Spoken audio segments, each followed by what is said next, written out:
Or maybe it's a lukewarm take, because although I actually am reading from a script I wrote, it almost feels like I didn't have to write it. We've been here before. In the United States there is regularly a cycle in which a young black man is killed by police or a white citizen, and then everything explodes in riots and black people burn down their own neighbourhoods in some misguided attempt at revolution. The situation is still developing. So far it looks very bad, as was the case in Ferguson and Baltimore in this last decade. It could get worse than any of them. Who knows at this point, but certainly buildings are being looted and burnt down and people are being shot and Black Panther types and anarcho-communists are turning up. And right-wing militias are being drawn in to defend shops from looting. It's going down. It's going down, as it has many times before in the history of the United States. But what I'm saying is that I'm making this video at a particular point in a developing story, and an hour from now there might be a bombing incident that kills hundreds of people. Or maybe this will all peter out. It's chaos, so it can go anywhere in terms of the details, but in the larger sense it's a cycle within a well-worn order of events. Each one of these cases has a motivating incident, and this time it was the death of George Floyd. A police officer kneeled on his neck and he asphyxiated to death. The video is out there. With each of these motivating incidents I have a different opinion on whether the death in question was justified. And yes, deaths can be justified, you are not a child. Self-defence was a justifiable motivation when George Zimmerman shot Trayvon Martin, and it was a justifiable motivation when Darren Wilson shot the so-called gentle giant Michael Brown. However, like the very similar death of Eric Garner, I would put George Floyd's death in the absolutely unjustified category. There's no justifiable context for kneeling on someone's neck for 9 minutes. As the user Albumin rightly pointed out to me on Twitter, it is true that the police have to manhandle suspects who resist arrest. And we have to factor into any case whether the police had a reasonable expectation that what they were doing would kill someone. However, in this particular case, the police officers in question acted extremely incompetently in the best case interpretation, if not maliciously. I don't think it's likely that they intended to kill George Floyd, and I do think it's possible that they failed to release him when he said he couldn't breathe because they've heard criminals make that same claim and then be lying and use that as an excuse to escape. They may have also stupidly thought that because he could talk that he could breathe adequately. However, what kind of reasonable police procedure involves putting a knee on someone's neck, or in the similar Eric Garner case, the application of a chokehold? There are other submissions possible, and it would be better for all parties that you overzealously dislocate a shoulder than you overzealously asphyxiate someone. Let's be clear, the United States police are overly brutal and militarised, and in many cases are poorly trained in how to restrain suspects.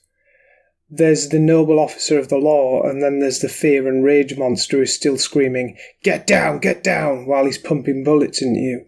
But let's also be clear, this isn't proof of a white supremacist system in which police generally commit brutality because they are racist and enjoy killing black people. I'm sure a minority of police officers are like that. I can't discount that, but that's hardly the major reason this is happening in the year of our Lord 2020. It's simply the case, no ifs or buts, that black people in America, and in the UK as well, see what was released under the Freedom of Information Act to the Sun, commit disproportionately more crimes than whites, and therefore it is not the case that black neighbourhoods are over-policed compared to white neighbourhoods. This is not some alt-right talking point. We're not even getting into why this is the case. This is the case according to official statistics, and most mainstream centre-left figures and organisations also agree that this is the case. They just have a different explanation for why this is the case than do conservatives, and in turn ethno-nationalists.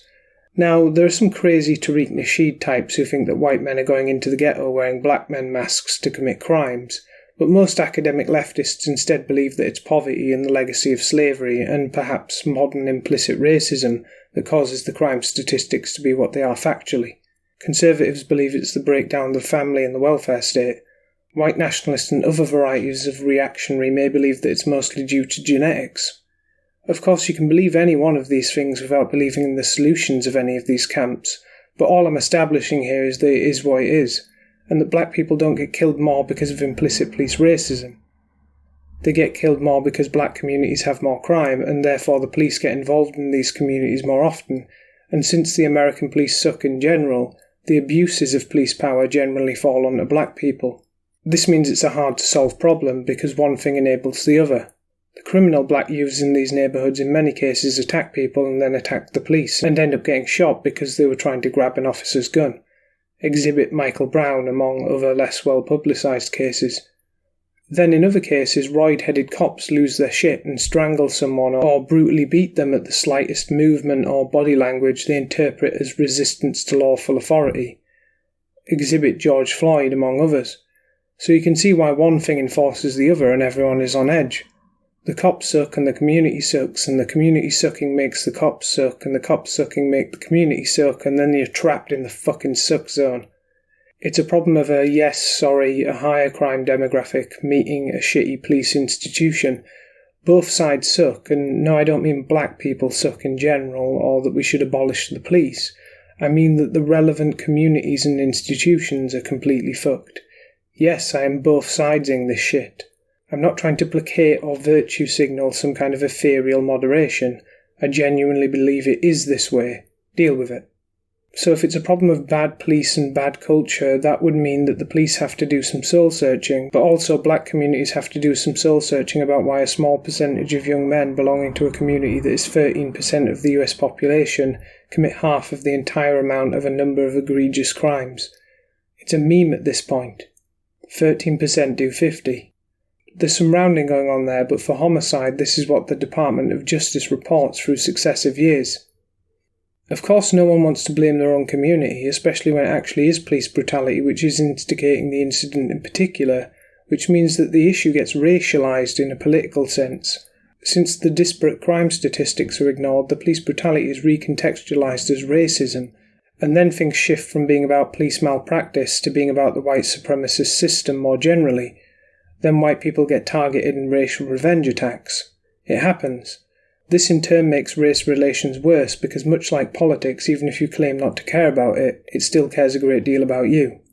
The overwhelming majority of violence is intra-racial and is black on black or white on white, but the racialization narrative makes out that it's not about the shittiness of the American police, but about white people in a more general way. It's only unidirectional, of course, since white people aren't rioting over relatively recent incidents that got little coverage comparatively, such as the case of the black carer using his elderly charge as a makeshift boxing bag. The narrative that is fed into is one about the black fight for justice against whiteness.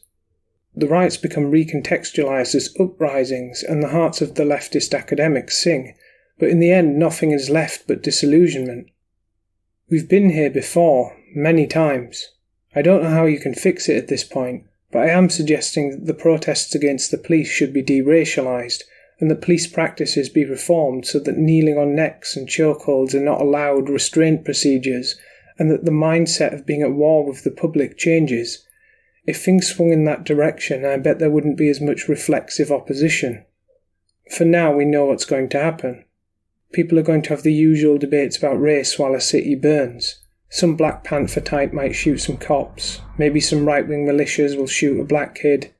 People will argue about who started what at what part, and things will either escalate due to acceleration events, or things will peter out, and we'll only see the same cycle continue in the future. And at the end of the day, there will be a lot of sad black business owners in black communities who have lost their livelihood, and they're sad black workers who are now laid off and turn to crime. The world is dumb.